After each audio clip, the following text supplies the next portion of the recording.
Who's at the Table is an engaging show for the audience to hear the courageous stories of women veterans. Often, women veterans aren't asked to be in boardroom discussions, but we deserve to be at the table. Business leaders should want us there because we are innovators, creators, entrepreneurs, critical thinkers, mission-driven, and vital to their success. Welcome, everyone. My name is Teresa Jackson, and I am the Chief Medical Executive of ANVETS. I'm also the creator of Who's at the Table. Thank you all who have been watching the first season of Who's at the Table, and we just concluded that last week. And so what I wanted to do is to actually bring a special edition episode for you guys where we're actually bringing men veterans to the table.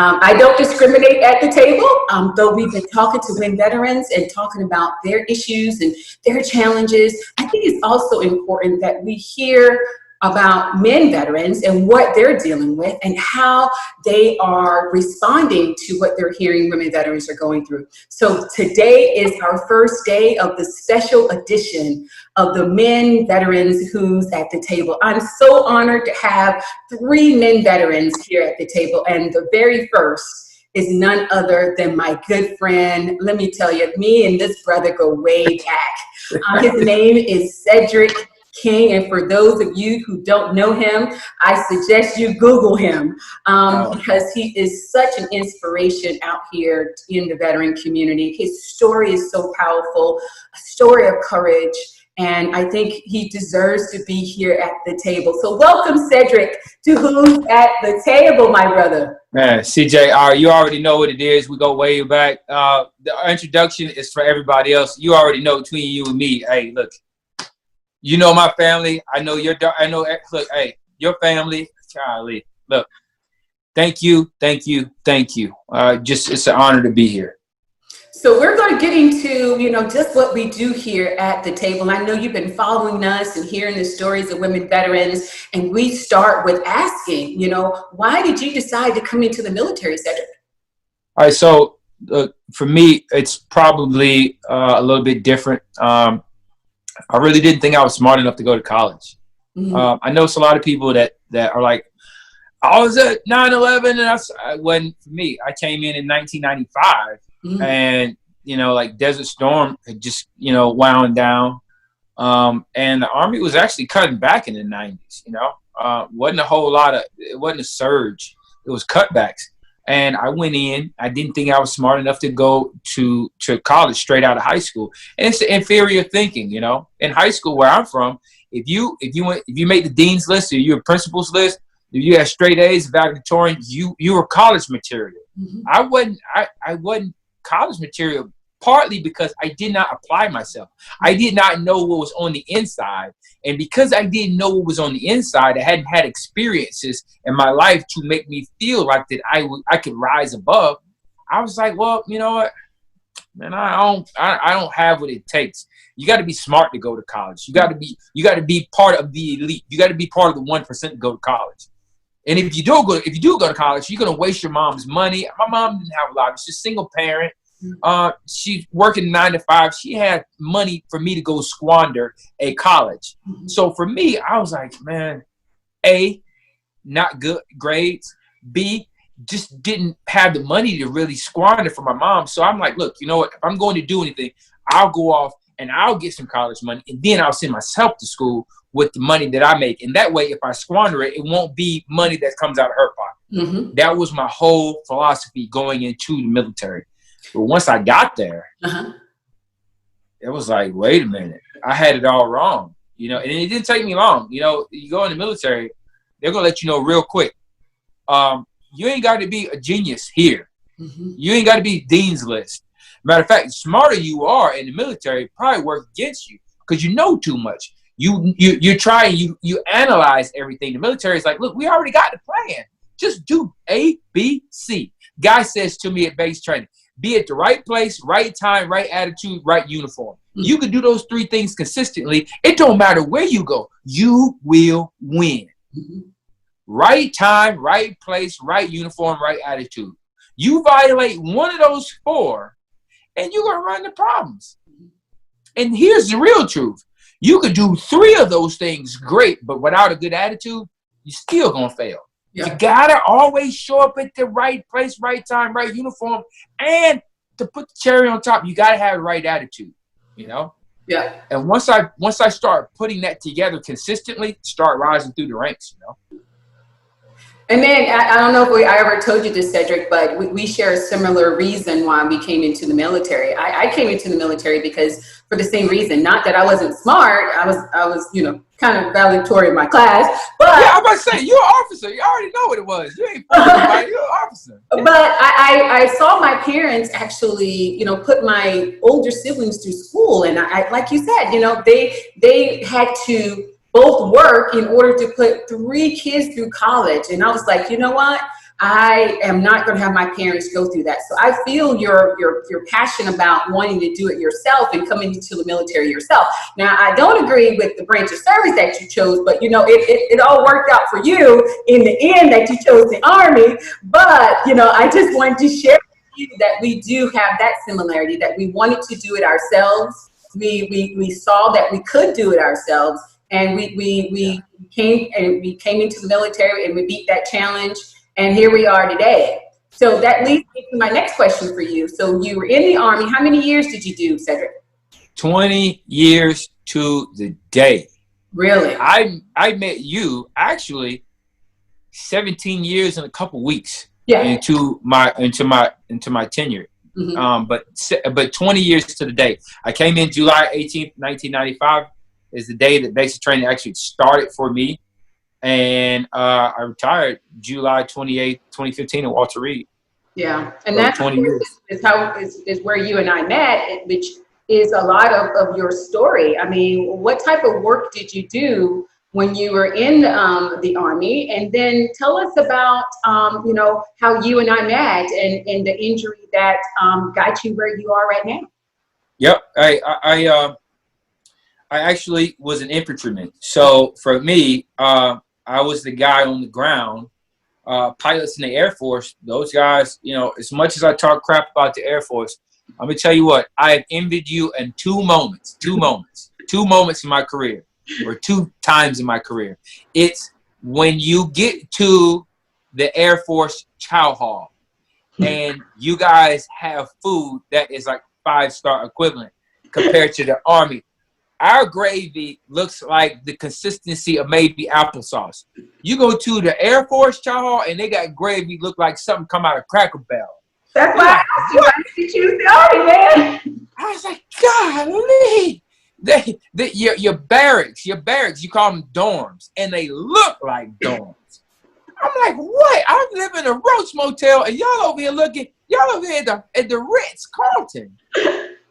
Like, what in the world? And the second time is when you are on the ground and you are like, golly, I could be up there right now and I could be flying around and I'm here on the ground footing it. Mm-hmm. But I will tell you, by being an infantryman, it's a lot of, I envy you guys in airplanes, but I also love the fact that I made a choice to go to the toughest environment and be a part of the hottest kind of fire that you could be in the military as a job position.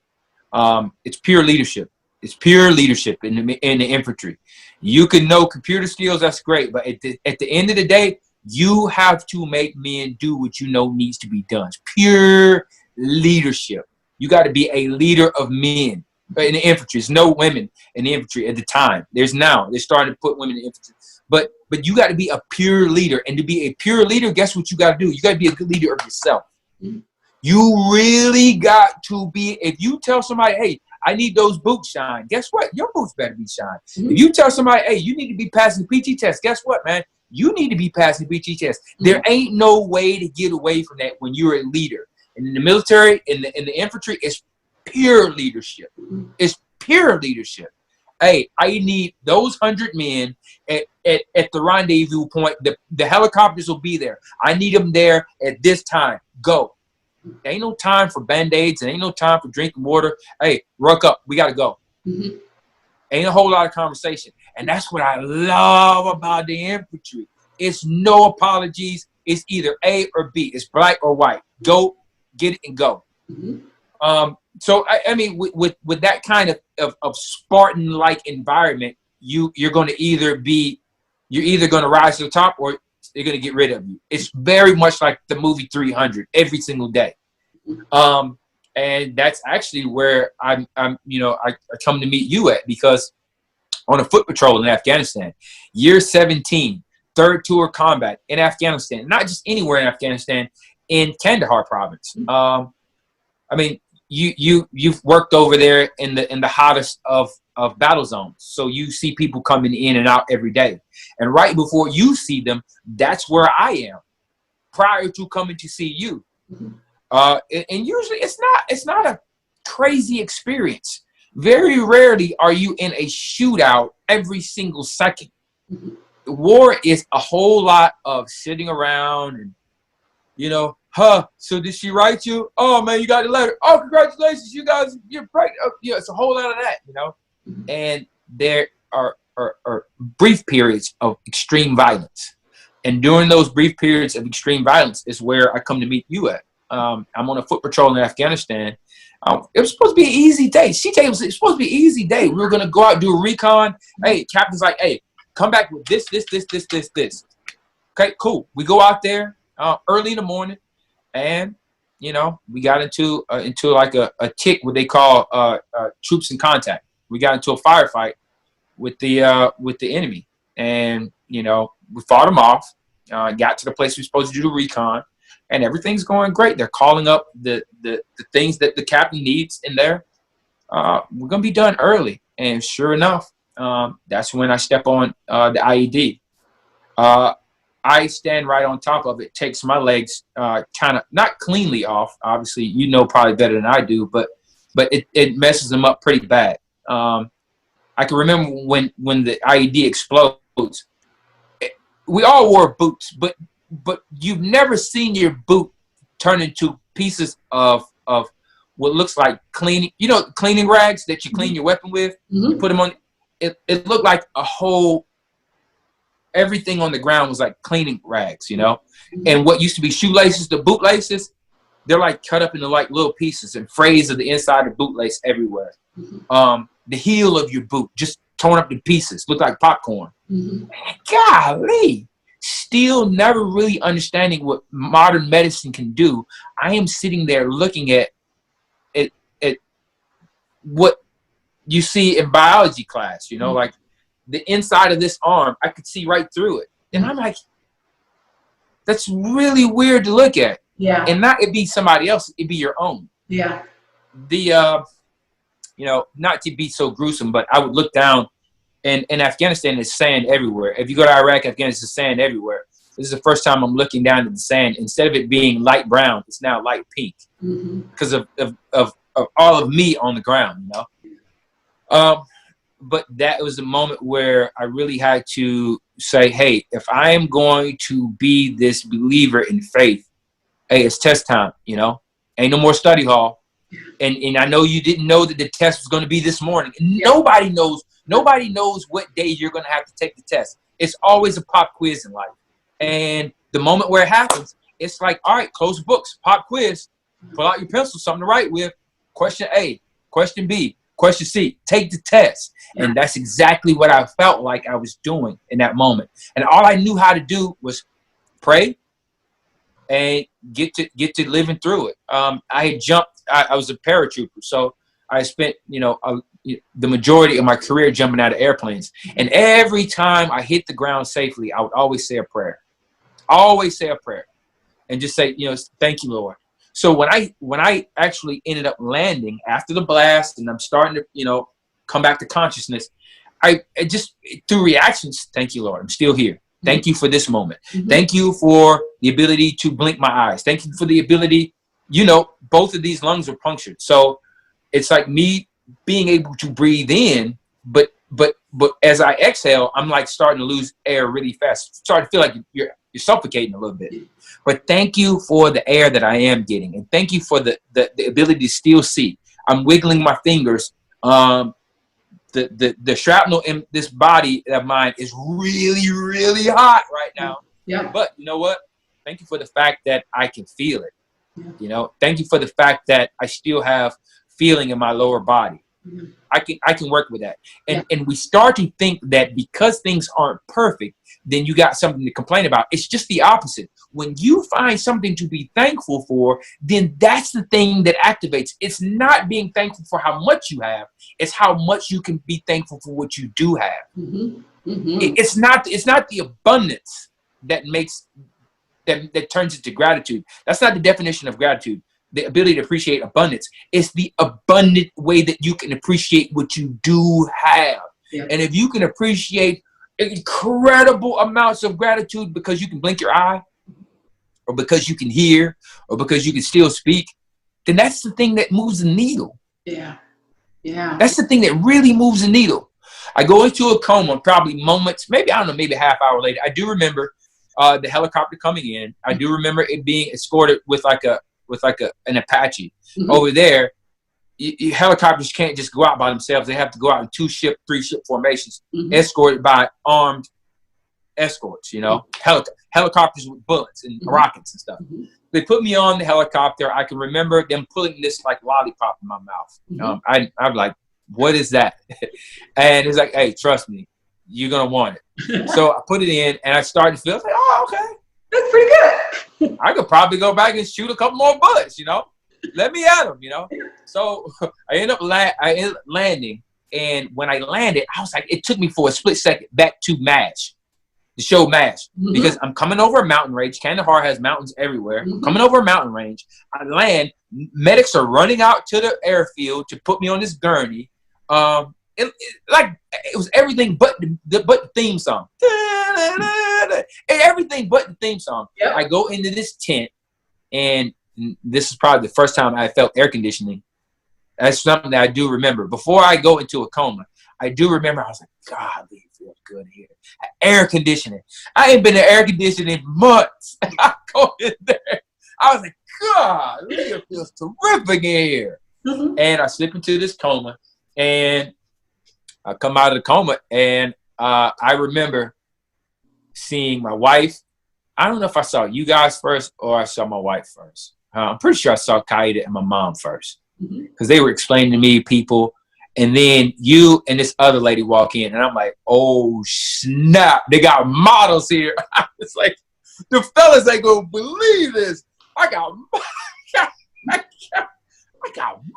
in here. I'm like, look, hey, my whole thing was I cannot make eye contact with these two ladies for very long. My wife is right there. So I'm like, I was like talking to y'all like this. I was like, okay, all right, yep, scale of 1 to 10. Y'all walked in, I was like, dude. You are too much, Cedric. But let me tell you, the thing that I remember most about you, and I want the audience to know the reason why we are recording from my stairs in the house is because it took Cedric baby steps to get to where he is today, to be able to be a double amputee, to work through what he had to work through in order to be able to walk. This guy is an Iron Man. This guy runs. I mean, he does everything. He doesn't have any limitations. But I want to take us back to the day I met Cedric. And this is where the nurse-patient relationship really started for me and Cedric. I remember when the manifest came through at Walter Reed, and I was on night shift. And night shift used to always get the new patients coming in from Germany. And of course, me being the experienced ICU nurse that I knew I was going to get the difficult ones. So I was like, oh. All right, wait. All right, before you keep going, you got to know right now, I'm looking at this screen like, because I love hearing, I don't have any recollection of this time period, this 7 days, 8 days out of my life that they're unaccounted for. Yeah. So anytime you or my wife, my mom tell me stories like this, I'm like spellbound. All right, keep going. Okay. So I got the manifest. I saw your name. I'm like, okay, Cedric King. And I read what they said about what had happened to you. So I knew what your injuries were. And I remember when they rolled in, you were one of the most critical. So they rolled you in. We had you in one of the biggest rooms in Walter Reed on the corner. And I specifically asked for that room. I said, I don't know, it was God sent, I don't know. But I remember wanting that room in the corner because it had all the big windows. I don't know if you remember all the big windows, and right next to it was the waiting room. And so I was already thinking, his wife is going to be here because it said it. The wife and the mom was already at Walter Reed. So I'm like, I'm going to put them in the waiting room while I get Cedric situated. So they get you into the unit. We take you from the gurney. We put you in the bed. And I remember the report that was given to me was like, this guy's been in a coma. We don't know if he's going to wake up. And so after I did all of my assessments and I'm doing everything, looking you over, got you connected to the machines and stuff, I looked at you and was like, this guy is breathing. His vitals are rock solid. What do you mean this dude is not going to wake up? And so, you know, we went on about our shift, and then your wife comes in, your mom comes in, and they're looking you over. I'm introducing myself to them. I'm telling them my plan of care for you for the 12 hours. We connected because we're from the South. And all of a sudden, I heard your mom put on some Kirk Franklin. And I said, me and his mom have a connection. She's putting on Kirk Franklin. I know that she's a praying mom. I know she's a praying mom. And I remember she saying to me, yeah, he's going to come out of his coma. I know he is. I'm not even worried about it. And then I remember her starting to sing. I remember your wife starting to sing, and she was caressing your hands. But what was so powerful about those two women at your bedside was they never showed me that they were scared or that they were fearful that you were not going to come out of that coma. They were so like uplifting. Oh, we know Cedric. He's going to wake up. They had that immediately. And then, you know, a day or two later, I still had you as my patient. You did wake up. And I was like, I knew this brother was going to wake up. I knew he was going to wake up. And when you woke up, Cedric, because you had not heard your voice for so long, you were the loudest patient on that floor.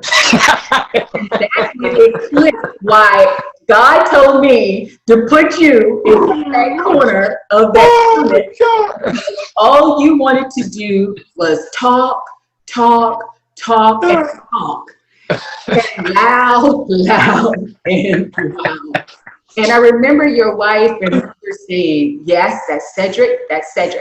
And, you know, as you and I develop our patient, nurse relationship, what I discovered that was so encouraging to me is the fact that you saw your legs and noticed that they weren't there. You had the phantom limb pain, you know, that's excruciating pain or fire because your limbs were gone and things of that nature. But the one thing that you kept asking me was, Smiley, CJ, when am I going to get when am I going to get my legs? I say, Cedric, you got to heal first. You got to take baby steps in order to get your legs. She's like, no, I got to get back to my troops. They're waiting on me. Yep. When can I get my legs? And so the question I have for you is for you to wake up from a coma, seeing it and recalling, you know, before you went into the coma, seeing your legs shattered, seeing all of the shrapnel, and waking up in an air-conditioned hospital with your family.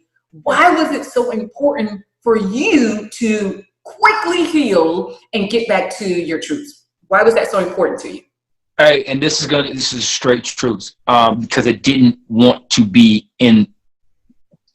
I wanted to hurry up and get back to the way things were. I wanted to run. Okay, let me say it like this. It was a way out. It was a way out. I wanted to hurry up and get past the discomfort. Mm-hmm. I'm not sure if you grew up like I did, but when you get a whooping when you're a kid, you want to hurry up and be over with. You don't want your parents to tell you, all right, before you go to bed, you're going to get skint up. You want to just hurry up and get it over with. Don't make me wait. Yeah. And that's exactly what it is. But life will not do that for you. You got to go through the low moments, and you ain't going to be able to rush through it. It's going to be uncomfortable. And because it's going to be uncomfortable, you aren't going to just burn through this. And I thank God for it taking a long time for me to get. And I mean, maybe for, because by the time for you guys, from August the 1st, maybe about the first week of August 1st to November the 1st is when I didn't have prosthetics. Mm-hmm. But for you guys, that's pretty quick. But for me, it was an eternity. Really? Not walking for 4 months, not working out for 4 months, or whatever, from August to November, not working out for that long. That's an eternity. That was so long. It's agonizing. And it's not just like the fact that you put legs on the first day, you're going to take off running. Mm-hmm. No, it was, you're gonna feel them one day, and then we're going to take them for you. And you got other work to do. You're not going to be walking like you did before for probably a year. It's going to be a year before you actually get back to walking the way that you did before.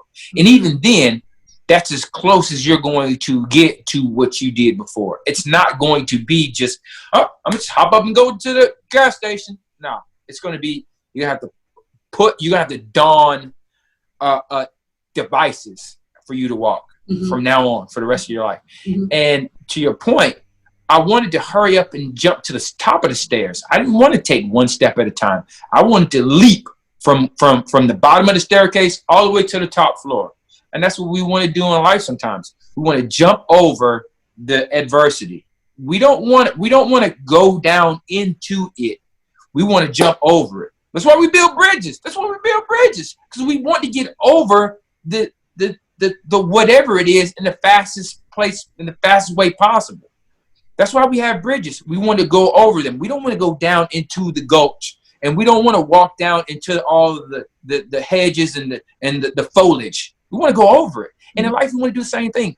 But life is like, nope, there ain't no bridges here. You're going to go down in the gulch, and you're going to have to go around these thorns. Mm-hmm. And you're going to have to learn how to go around this pond, and you're going to have to walk way through this water. It's going to get nasty. It's going to be animals down there. It's going to be messy. Mm-hmm. And then you'll come out on the other side. And that's the way that it is. Yeah. But when you continuously go through challenges like that again and again and again, guess what? You learn to appreciate those low places. Yeah. Yeah. You can't appreciate the low places if you're always driving over the bridges. Yeah. And that's what I wanted to do. Happen for you, Cedric? What was that defining moment when you had to say for yourself, okay, Cedric, you can't rush this process. You can't just leap from this first step all the way up to the top. What was that defining moment where you said, okay, I'm going to just work the process. I'm not going to rush it.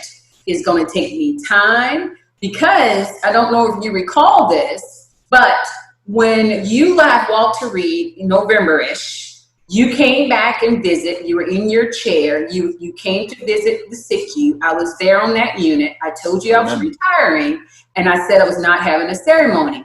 And you was like, girl, the ceremony isn't about you. It's about the people who have been here in this career with you, and you got to have a ceremony. And you and I made an agreement that day. I said, if I have a ceremony, you're going to give me my final salute. And you was like, I'm not going to do that because I won't be walking by then. I said, well, you figure it out. Either I'm not going to have a ceremony, or you're not going to be the one giving me my final salute. And what did you do? You walked across that stage to give me my final salute. I will tell you. I remember that day. It snowed that day. Me and Kaida to this day doesn't drive in DC because of that day right there. She had to drive. We just got this new car, and she had to drive down to the Women's Memorial down in Arlington.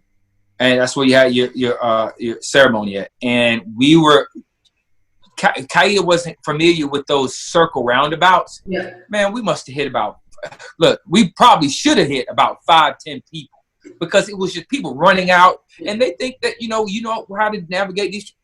She will not drive in big cities because of that one day right there. I never forget. And I drove back. I don't know where to drove back. Mm-hmm. But I would tell you, the low moment came where I ran out of prescription.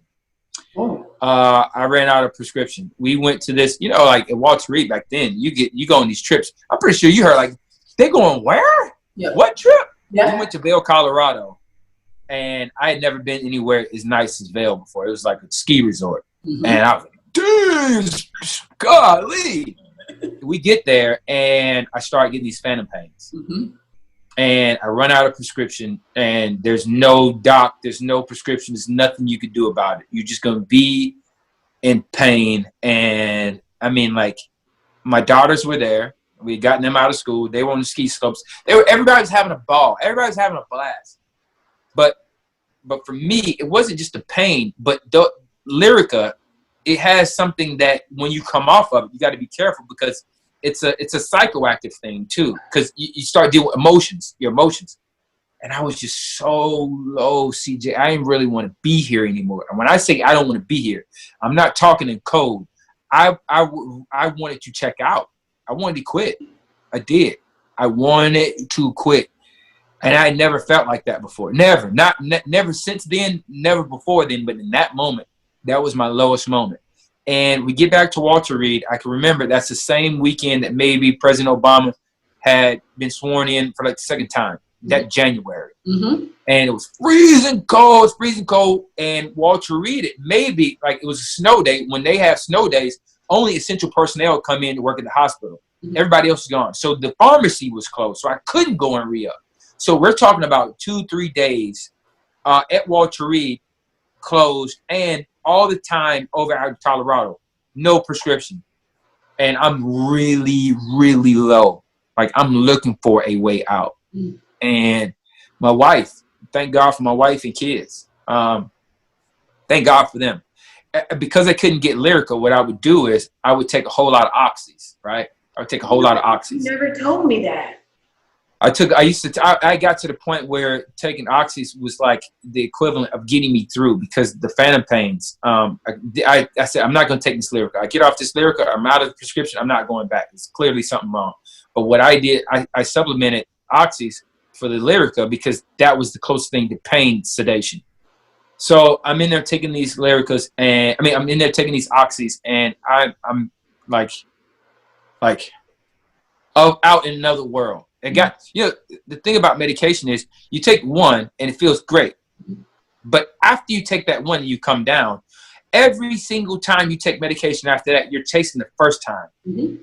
You're chasing the first high. Mm-hmm. So it's not taking one oxy anymore. It's taking 3 mm-hmm. to make you feel what that one made you feel. Mm-hmm. And when 3 doesn't get it, then you start doing 4 and 5. Mm-hmm. CJ, I got to the point where I was taking 6 or 7. Just to get through a day. I run out of that prescription. I run out of that. 6 or 7 a day. It ain't gonna take long for you to run out. Mm-hmm. And I run out of prescription, and I don't go and re-up. I don't go and refill the prescription. And I don't know why. It probably because I know that I'm going down a path that if I go any further down this path, I'm not coming back. And I love the guy that I was before. I love him more than I love how this makes me feel. Mm-hmm. So I'm going to go down this path, and when I hit the dead end, I'm not gonna go to the nurse case manager and re-up anymore. And I don't, and I haven't since. I needed oxys to go to sleep. I get to a point where, and I don't know what this is, maybe mentality, but by the grace of God, that's all I can really attribute it to. I was able to stop and just say, hey, look, not doing it no more. I'm better than this. I love that guy in the mirror. And if I keep going in this direction, I'm going to be going away from the guy that I know that I am. And before I do that, before I kill that guy, I will kill this prescription. Yeah. I will kill one or the other. I will kill the man if I let the prescription live. But if I kill the prescription, then I will let the man live. And that was something that I had to beat it. It couldn't be me talking it no more. And it doesn't matter whether it's the bottle. It doesn't matter if it's the oxys. It doesn't matter if it's the sex. It doesn't matter if it's the money. Whatever it is, you got to either kill one or the other. Yeah. And for me, I let the man live. And that, even now, when I go, if I go to the hospital, I get these surgeries. Since then, I'm like, look, I don't want any. The pill stuff, it just don't work for me. It doesn't work for me. It feels terrific though, but I know if it feels too good too long, I gotta. Yeah. And I mean, and it takes a lot to, number one, admit that you were taking that many oxys to replace the Lyrica. And it's also one of the things that's going on in the veteran community now, that a lot of soldiers are hooked on these opioids and trying to chase that feeling, trying to chase that pain away. And that's so encouraging to know that you were able to get yourself off of those medications. So would you say that was the epiphany that you had, which said, I gotta just slow down, go through the process, work what I need to work through in order to get where you are today? Was that the high? I don't want people to think that this is something that you could just stop it on your own. Yeah. It's not, and that in itself is a path of destruction. It is. You thinking because you're strong in the military, then you can overcome this. You're not dealing with something. It's not you versus the medication.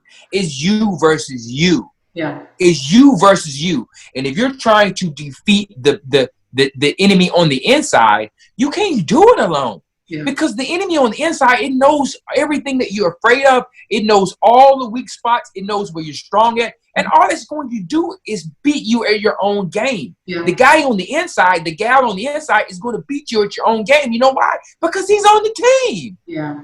He's the traitor. Yeah. He's the traitor. So, of course, any plan that you do have, the traitor is going to be like, oh, we'll just work around it. Yeah. You're going to need somebody off the team. You're going to need somebody outside the locker room to be able to beat the guy in the locker room. And that's the only way that I know. For me, it was I had a wife and a daughter. And if I continue to go down this pathway, the guy that they love and the guy that I love is going to totally be destroyed. My father was an alcoholic, so I know that this is something that had been going on for years. And if he couldn't beat it as strong as he was, then I know that I can't use the same kind of plan that he used. Yeah. It killed him. So for me, I got to use another playbook. I need to use love. I need to use accountability. I need to use athletics. I'm going to get out here and beat my body down physically. And then that will be the thing that comes back and say, hey, man, you just finished doing a 2-hour workout. You going to throw all that away because you want to get high? No. Hey, I'm not filling that prescription up again. If anything, I'm going to get high off this workout. I'm going to get high off the fact that I just conquered the dude in here. Yeah. Not by sedating him, but by conquering that dude, picking up that medicine ball and throwing it on the ground, or walking 10 steps in this little device right here until I can get to 11 steps, until I get to 12 steps. Take a break, do it again. I love the fact that you're talking about conquering that person inside, because that's half the battle right there. If you can mentally prepare yourself and say to yourself, I can do anything, I can conquer anything, then that's half the battle. And for you to be able to do that and not have limbs, what was it like when you first took those 1 or 2? Because I've seen videos of you. They recorded when you fell down the first time and you fell down the second time. Yeah. Having to conquer that person inside of yourself to say that you can, and to not feel like you were defeated. What was it like when you finally took that first step, second step, and now you're running a freaking marathon? I got it written right here. Is this. I found that, once again, it wasn't just going from the bottom of the stairs to the top. It was, to get to the top of the stairs, you're going to have to do a lot of falling. And falling was a metaphor for life too. When you were 8 months, years, whatever, how old kids are when they learn to walk, when you were that young, you already had resiliency built into you. It's written on your DNA that you have a program inside you that falls down and you get back up. If that's the case, then no adults will be walking. All of us will still be crawling. So it's written in you to learn how to walk, whether you got prosthetics or not. So when you fall down, you get back up again and again and again and again and again. CJ, I still fall. Yeah. But once you learn that getting back up is a part of falling down, it's a part of life. Getting back up again is the only thing that really matters. It doesn't matter if you getting back up again. You're going to fall. You're going to make mistakes. You're going to blow it as a parent, as a wife, as a husband, as a student, as a whatever. You're going to blow it. You're going to make mistakes. But the only thing that really matters is you getting back up again. And if you can continue to get back up again, you cannot be conquered. And I'm talking about if you can continue to get back up, there is one person that can't be conquered, and that's this guy. The guy on the inside cannot be conquered. There's a quote that says, when there is no enemy within, the enemy on the outside can do you no harm. If there is no enemy on the inside, if you have conquered him, if he's no longer the enemy, then there's nothing in front of you, before you, or behind you that can conquer you. I love that. You cannot be conquered as long as you conquer this dude. As long as you conquer this girl, you cannot be conquered. Nobody can touch you if you conquering this person on the inside every day. So when I am falling down and getting back up, and falling down and getting back up, all you're doing is putting me in the ring with the champ. That's all you're doing. You're inevitable. You're really, essentially, you're making the ground my sparring partner. And you put me in the ring with the floor every day, and all I got to do to defeat him is get back up again. Oh, dog, you lost. You lost. You ain't got a chance. That's all I got to do is continue to get back up. You can't beat me. The one thing that one of the lessons that combat taught me was you never want to get into a shootout with a guy that doesn't care about losing or winning. They got nothing to lose. No ego. Man, those are the guys that just care about fighting again and again and again and again. That will come back. They taking bullets to the thigh and to the feet. Got the shoulder shot off, and they continue to come at you. Those are the guys you're going to have to kill them. You're not going to be able to scare them away. But that's where I found out I got to be just like that. You're going to have to kill me to stop me. That's the only way. I will defeat you. I will defeat you on sheer persistence and reps before you beat me by choice. I'm not signing up to quit. You're going to have to take me out of the game. You're going to have to kick me out of the game. That's the only way I'm losing. Brother, you're preaching. But that's the way I go into, that's the mentality that you say, hey, I wanted to hurry up and get my legs back on. But you were like, no, it's going to take time. And in this time of cocoon, learning to fly, growing wings, that's where the mentality comes. You don't get the wings without the mentality, or the mentality without the wings. You got to get it by being in the fire. Yeah. And if you had gave me the legs, maybe, I would have probably torn up my legs, or wouldn't have healed. But I would have robbed myself of the mentality. Yeah. I would have taken, that's a shortcut. Yeah. Life is like, nah, you ain't taking no shortcuts. I need you to have this mentality. And once you get the mentality, I'll teach you how to walk. I teach you how to run. You learn how to swim. But the mentality right now is the most valuable thing. And now I've gotten to the point where if you ask me, do I want the legs or the mentality? Hey, man, keep the legs. Keep the legs, man. I don't need the legs. Give me the mentality. Whoa. Give me the mentality. See what we want. Just make it back make it the way that it was. Just fix everything back. I promise I'll be happy if you just give me it back the way that it. No. Yeah. Keep the legs. I'm thankful that I had legs. And if you gave them back to me and I can keep the mentality, great. But if I had to choose one of the two, man, give me the mindset. Because the mindset that I have now, you can't beat me. I don't care what it is. You got to kill me. And you know what, Cedric, and that's great. It's powerful to see that you're passionate about having to not be defeated by anything, and that you can conquer anything.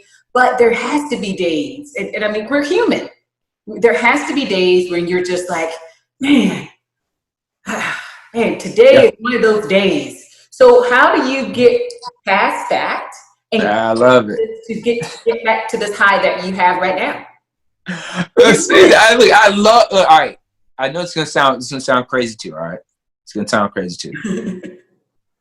But I've gotten to the point where I'm not a sadistic person where I love pain, but I've gotten to the point where I love not knowing, not being certain of how it's going to come out.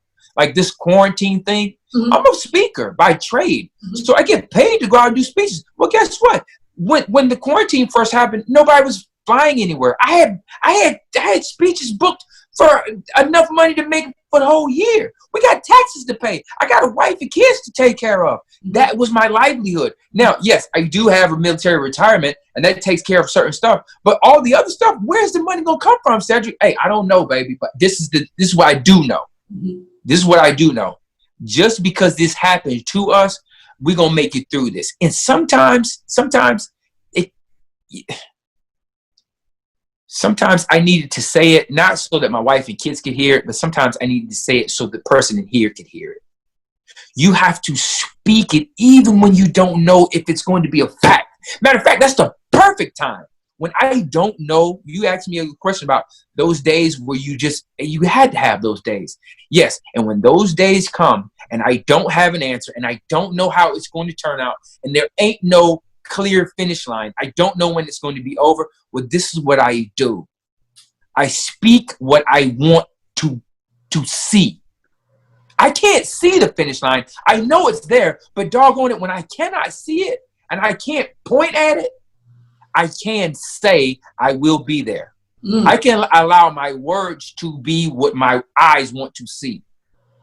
I let my words, I let my talk, I let my beliefs be what my eyes would love to see. Listen, see, when I'm on mile 10 of a marathon, it's just too far. I can't see the finish line. It's 16 miles away. I couldn't see the finish line unless you give me like a hot air balloon. but even then, it'd be hard to see. But I know the finish line is there. And if I know that the finish line is there and all I got to do is stay on this road right here, well, then there ain't nothing else to talk about. I'm going to keep going forward.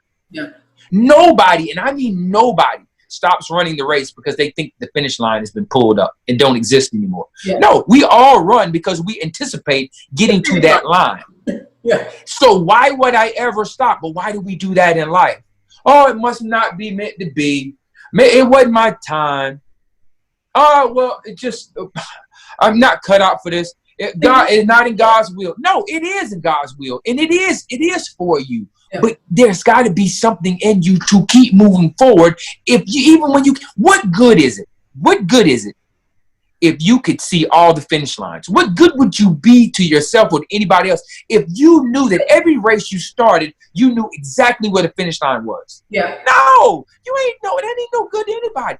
You got to be the kind of fighter that does not know how the end of the game is going to be. But doggone it, you put me in this ring right here and you put the opponent in there and let's hook and jab until we see who's standing at the end. That's the kind of fights I like. Quit. It's so easy to quit because people give up. It's like, man, round 10, I'm done. This guy is kicking my butt. I'm tired. My body is beat up. It's so easy. And we all do this, Cedric. I mean, and even, you probably had it in your life as well. We're human. It's easy to quit and be like, I'll try it again tomorrow. I'll try it next month. I'll get that degree 5 years from now. I'll be in a relationship 5 years from now because it's easy to quit. But CJ, they ain't training in the rain.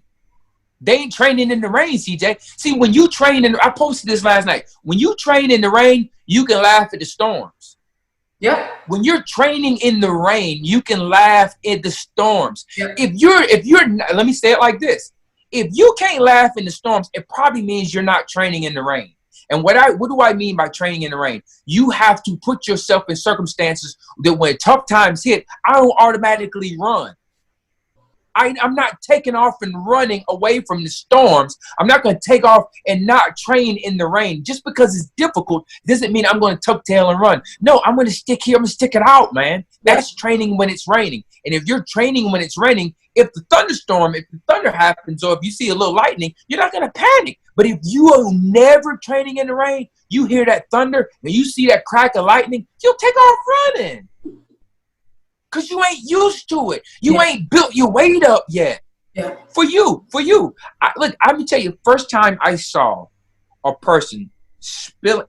All right, it's gonna be gory. It's gonna be kind of gory. So warning. All right, if you're look, we've been talking about tough stuff already.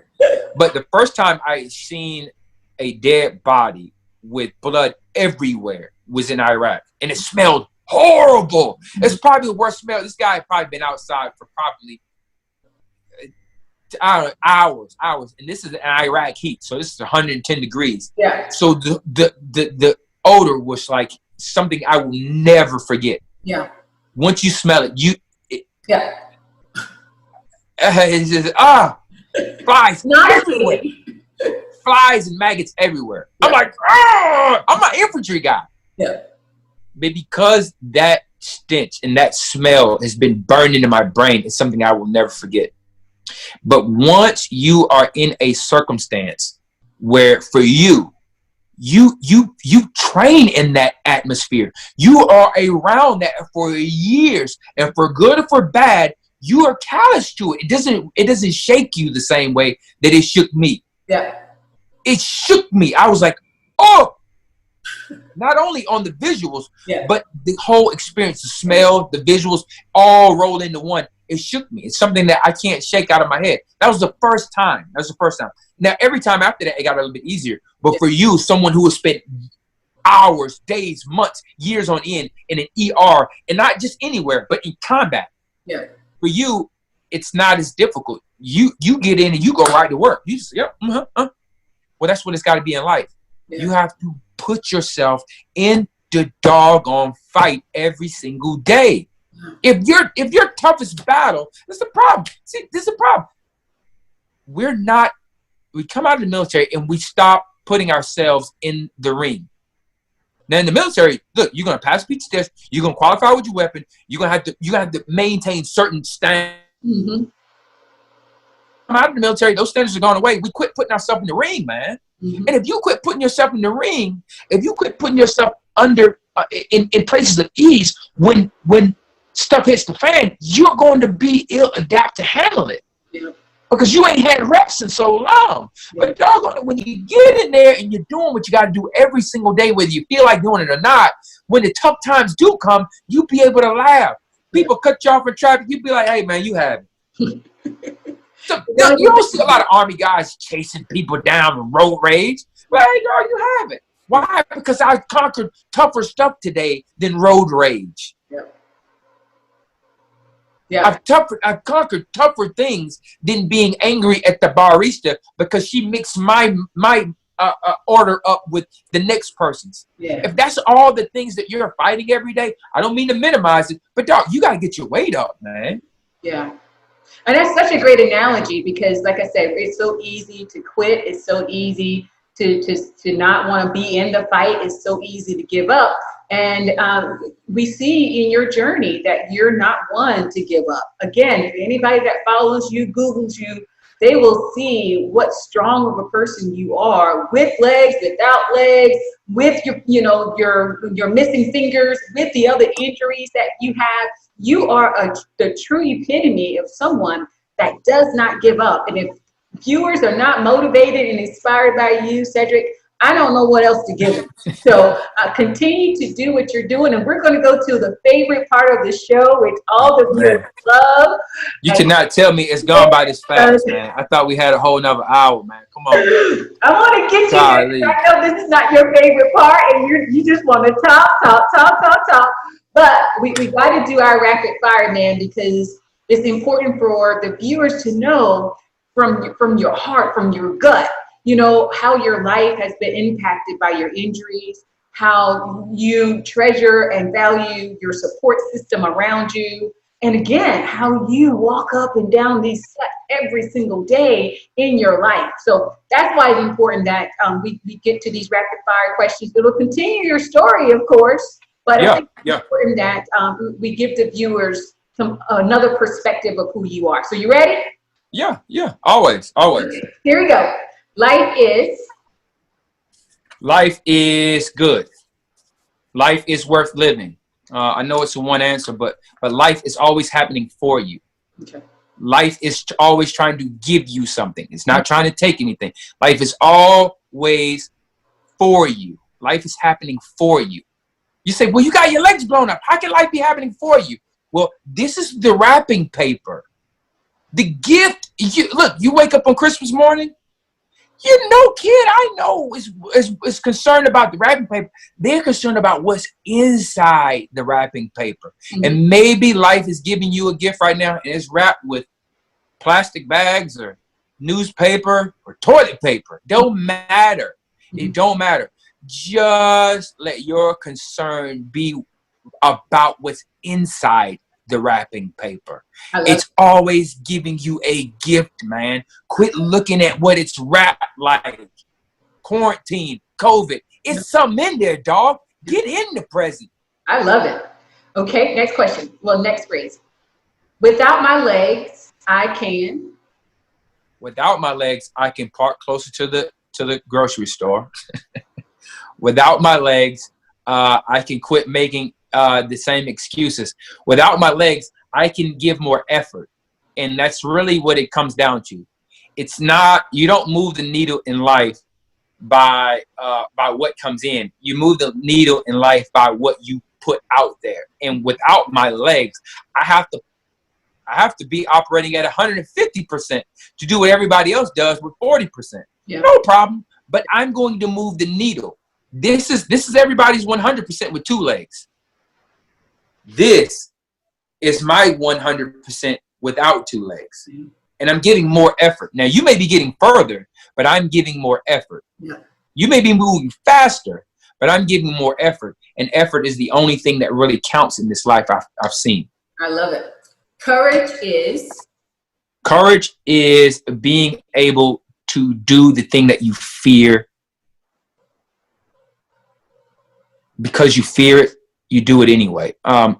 It's me being in combat and knowing that I need to run across this street, and I see the bullets that are impacting on the street, but I got men behind me, and I know that there's a mission that needs to be done. So I'm not going to run into bullets to good shot, but I am going to run through these bullets so that men will know that this is what needs to be done and there's nothing that can stop us. Courage is showing up to the Boston Marathon start line, not knowing if you can get to the finish line, but showing up for the fight. Yeah. Courage is showing up and not knowing that you can get to the finish line. Oh, that's a great answer. But do it, doggone to do it anyway, yeah. Whether you know or not. Mm-hmm. Propose to the girl whether you think she's going to say yes or not. Ask for the job, put in the application, write the book, doggone it. Do it because you know that it needs to be done, not because somebody's going to buy it or not going to buy it. Have the courage, have the balls to do it, man. I love it. Being injured taught you? Being injured taught me about myself, taught me about me. It taught me about my fears. It taught me about how much courage I really did have. It taught me about the guy on the inside. It taught me that when things get tough, that's when I rise to the challenge. Mm-hmm. It taught me that I am not just a man of my word, but I am also a man indeed. Mm. And when things get tough, I am the guy that's going to be here. Mm. You don't know that about yourself if you don't go through challenges. Yeah. You don't. You know? Waking up every day, I'm thankful. I wake up in gratitude. It's not a guarantee that you're going to be here tomorrow. So it allows me to say, wow, thank you. I really don't deserve this day. And I've woken up before not knowing that it was guaranteed to wake up. When I first came out of coma, I knew it wasn't a guarantee anymore for every day. Mm-hmm. That let me know for the first time, these days ain't guaranteed, man. Ain't like they already, it ain't like you got 100,000 of them left. No, you got a certain amount of them left. And when you wake up thankful every day for what you do have, man, you get so much more. You get so much more out of life, man. It's just a blessing. My family has taught me about what real love is. Mm. Real love. When you get your legs blown off and you're a master sergeant in the United States Army, you think that you are what you do. And when what you do is taken away, then you feel like who you are is taken away too. What? I'm no longer an airborne ranger. I'm no longer a master sergeant, but I've done all this. I can shoot straight. I'm still no. When they don't want you anymore, now who are you? Mm-hmm. And my family came along and was like, hey, look, hey, dog, hey, dad, Cedric, hey, snap out of it. We love you for who you are, whether you got legs or not. That's what real love is. You say my family taught me. They taught me about what real love is. It ain't no we love you because you support this family. Although we thankful that you support this family, but we would love you if you didn't have a job. Mm-hmm. We would love you if you had arms and no arms, legs or no legs, nice car, no nice car. We loved you before all of this. We love you after this. This is what real love is. And if you got a couple people in your life that really love you beyond what you look like, beyond what you anything, hey, you blessed to have 1 or 2 people in your life. If you got that, man, you got 10 or 12. Golly, it's a blessing. That's beautiful. So I would like for you to talk to women veterans. Of course, Who's at the Table is about bringing women veteran stories to the table, hearing our voices, understanding the journeys that we go through. As you've been watching Who's at the Table, you've seen a lot of the challenges women veterans go through with military sexual trauma, with PTSD, with all the single parents. What message from a man veteran, what message would you give to a woman veteran at this state of the veteran community that we're I'm going to say this, and this is probably, I don't want to shock you, but being in the infantry, you don't work around females a lot, right? So when I came into the hospital, like I told you, I was like, golly, I got models everywhere working here. This is crazy. Mm-hmm. But for me, I will say this. I had to find out the hard way that women really are the truth in this army, in this military. They really are. I wasn't a believer. Because I hadn't worked around women. I hadn't worked around women. So when I come in the military, it was like, wait a minute, they got females here too? But it didn't dawn on me that women are like not just as good, but if you give them opportunity, they're gonna run circles around guys. It's just the opportunities that they don't get. They don't get the opportunities. But it didn't dawn on me until I got to airborne school. I was an instructor down there. And you have to do pull-ups before you get into the chow hall, right? First time ever. I promise, first time ever. They say, Sergeant King, we got a female here. I used to make people do pull-ups. I was just like the dude back in, I was probably 28, 27, 28 years old. And I was great shape. But the student's like, Sergeant King, we got this, we think she can beat you in pull-ups. I was like, and it's this female captain. And sure enough, I get on one pull-up bar, she's on the other. And the whole platoon is waiting on whoever to do the most pull-ups. They can, whoever's in her team, they can go eat first. And if at lunch in the military, lunch is a big deal. Yeah. When you're hungry, you've been training all day. Yeah. I'm looking at this woman, and she's probably about 125 pounds soaking wet. I'm about to really dust her off. And I'm not giving it away either. I'm going to really show her that, look, I'm the dude. Yeah. I'm feeling good. See that? 5. I'm talking trash. This all you got? She's quiet. Yes, Sergeant, this is good. 10. I'm starting to feel it at 12. But, I got to keep face. Now pull-ups and start. 15.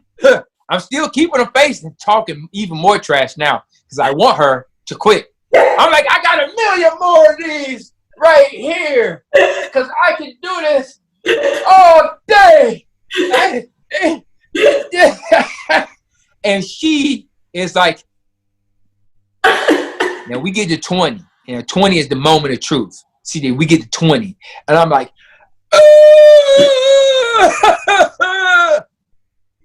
a whole platoon This is like an airborne platoon. Whole platoon is watching me struggle. They've never seen me struggle or anything. I am the one that's making them do flutter kicks and push-ups all day. And this woman is like, easy breezy. I'm like, all right, look, y'all won. I was like, y'all win.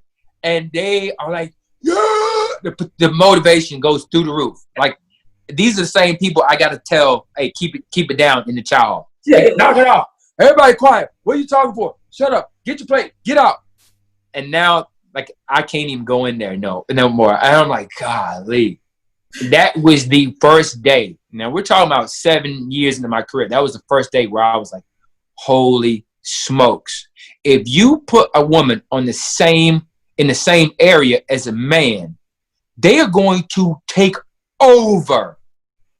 Whether it be doggone analytics, whether it be PT or whatever.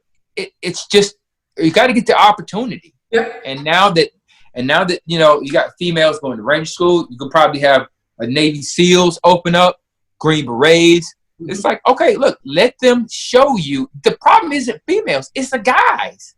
It's not you, it's us. I had to see that. Yeah. It's the fact that women, if you give women the same opportunity, the women aren't going to mess it up. It's the guys that mess it up. Yeah. We're the ones, hey, girl, hey, look. But no, dog, you are messing it up for the guys and the gals. Yeah. Let them be the very best that they can be and watch what they do with it. Yeah. I appreciate Watch what they do with it. That's good, Cedric. Skin you. Women will skin you up. But look, you know, I already know the deal, man. Look, me and you, we talk till the cows come home. I know. We're going to finish. We're going to wrap up now because I know you have other things you got to do. But please let the viewers know where they can find you and what's going on with you. I know you got a book going on. I know you got some speaking engagements going on. Yeah. You know your social media handles so they can follow you and what else is going on with you. So, okay, I'm on LinkedIn. I'm on 3 platforms. I'm on LinkedIn, 4 platforms. YouTube, LinkedIn, Facebook, Instagram. Now, Facebook might be a little bit harder, but I post stuff pretty much every day. And I post stuff on LinkedIn, and Instagram every day. But Instagram is where most people find me at because you can have millions of followers on Instagram. LinkedIn is where I maintain professional advice and do all that stuff. Bookings come through LinkedIn. My webpage is getting stood back up right now. It's going to be CedricKingTheSpeaker.com. That's going to be the webpage. And we also have, I got contacted to do a script. Someone wrote a whole movie script about what we just talked about, me going from the day that my legs got blown off to actually me running the marathon. That's 21 months. From the day that I got my legs blown off to the day that I crossed the finish line at Boston Marathon was 21 months time. So in that time, there's a guy that was like, hey, we need to, write this. The movie, I think they call it Endurance.